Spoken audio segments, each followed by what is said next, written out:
E aí, seus bagres, beleza? Vamos começar com as notícias do Corinthians. Ainda sem anunciar reforço para 2024, o futuro diretor de futebol do Corinthians, Rubens Gomes, o Rubão, garantiu que a equipe será competitiva na próxima temporada. Segundo ele, acabou a farra dos rivais em relação às conquistas dos principais torneios. O diretor do Corinthians disse: acabou a farra de Palmeiras e Flamengo, seremos competitivos.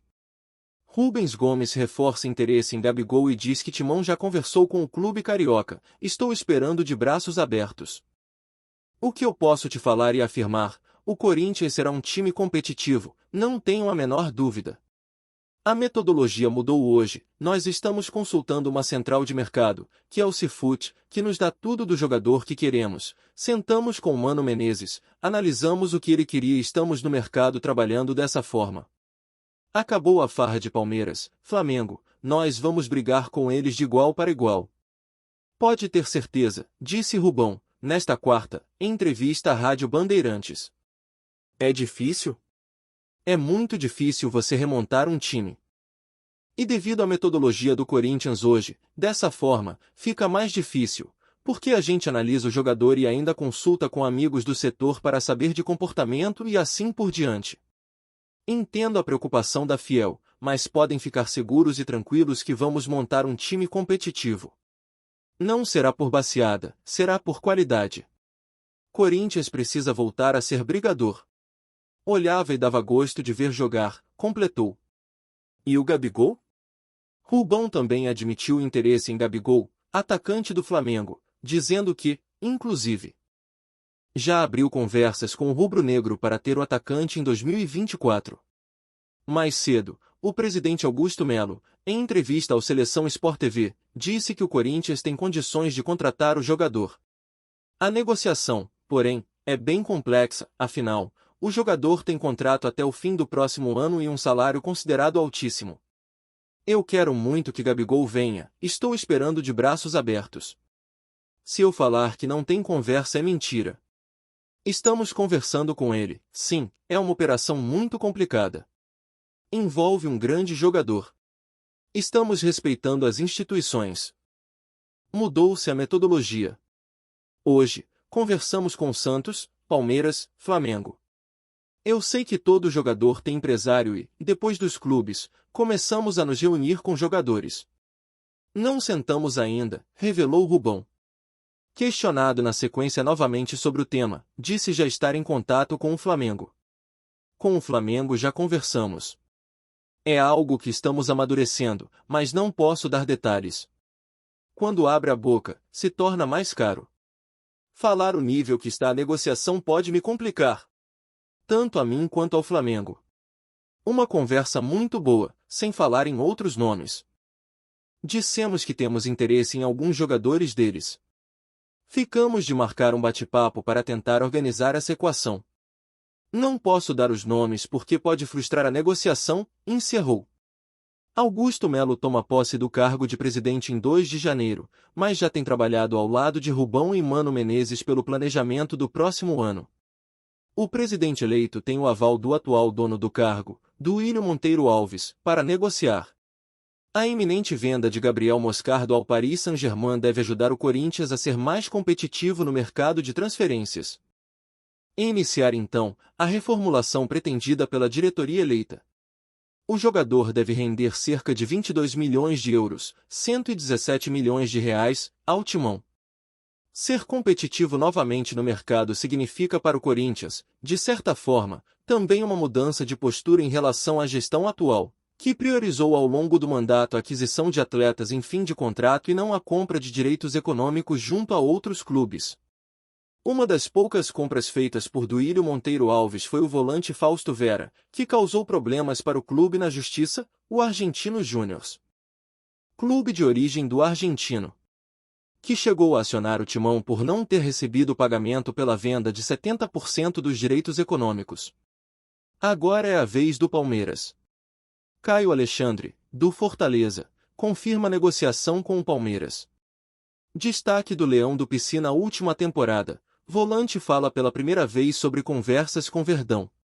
Destaque do Fortaleza em negociação com o Palmeiras para a temporada de 2024, Caio Alexandre falou pela primeira vez sobre as conversas em andamento com o Verdão. Não é mentira para ninguém que estamos em negociações.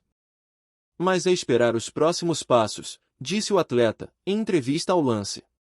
Ao admitir as tratativas, Caio Alexandre diz ainda que deixa para os empresários resolverem a situação enquanto aproveita o período livre antes da volta aos treinos em janeiro de 2024. Acho que agora é o momento de curtir as férias. Muito feliz pelo que vem acontecendo. Foi um ano muito bom para mim, fui feliz com o Fortaleza. Meus agentes juntamente com a equipe do Fortaleza estão tomando conta disso, disse o atleta. Aguardar, curtir um pouquinho as férias. Deixar para meus agentes resolverem e o que for resolvido acho que estarei feliz. Agradecido pelo ano que foi e continuar trilhando esses caminhos para seguirem uma carreira de sucesso, completou Caio. Caio Alexandre está nos planos do Palmeiras para a temporada de 2024 e também interessa ao próprio Fortaleza, que tem contrato com o volante e está finalizando a compra dos direitos do atleta junto ao Vancouver Whitecaps, do Canadá, por 12 milhões de reais. A negociação havia esfriado ao longo dos últimos dias. Mas na terça-feira houve uma nova conversa na tentativa de esquentar o negócio e o Verdão enfim sinalizou que deve formalizar uma proposta ao Leão do Pici pela contratação do volante. E por último as notícias do Santos. Rebaixado para a Série B do Campeonato Brasileiro e em crise financeira, o Santos tem uma certeza para 2024, precisará reduzir, e muito, a folha salarial do seu elenco de futebol profissional. Mesmo assim, o Peixe tem tentado evitar saídas de jogadores em massa para outros clubes. Enquanto tenta se reforçar para 2024. O Santos quer renegociar os altos salários de seus principais atletas. O clube sabe que será muito difícil chegar ao número ideal com muitos deles, mas não quer perdê-los sem antes tentar uma conversa para entender a possibilidade de diminuir esses custos. É o caso, por exemplo, do volante Tomás Rincon. O venezuelano, capitão do Santos na reta final do Campeonato Brasileiro, aceitou reduzir seu salário para ficar no clube em 2024. O Peixe tenta o mesmo movimento com outros jogadores que ganham acima do novo teto estipulado pela diretoria do presidente eleito Marcelo Teixeira, de R$350 mil. Apesar da tentativa, os novos dirigentes sabem que será difícil manter boa parte dos principais jogadores do elenco, porque eles são considerados caros e dificilmente aceitariam uma redução tão drástica nos salários. Soteldo, por exemplo, se encaixa neste perfil e deve ser negociado com o Grêmio, assim como Dodge. O mesmo acontece com Jean Lucas, que negocia com o Internacional. A prioridade da próxima diretoria, porém, é reforçar o elenco agora comandado por Fábio Carille. William Bigode, do Fluminense, Jorge, do Palmeiras, Giuliano, ex-Corinthians, Dalber, ex-Internacional, são alguns dos alvos para 2024. As negociações mais simples de serem concluídas são com Bigode, Giuliano e Dalber. Apesar de ainda ter contrato até o fim de 2024, o atacante do Fluminense não está nos planos do técnico Fernando Diniz e tem a liberação para ser negociado. Os outros dois jogadores estão livres no mercado. Jorge, do Palmeiras, chegaria a Vila Belmiro por empréstimo até o fim de 2024. O Palmeiras tem interesse na negociação, porque acredita que o lateral esquerdo pode se recuperar da grave lesão no joelho que o tirou dos gramados nos últimos meses e voltar a se destacar pelo Santos, onde atuou em 2019. Os reforços só serão anunciados pelo Santos no ano que vem. Se inscrevam no canal.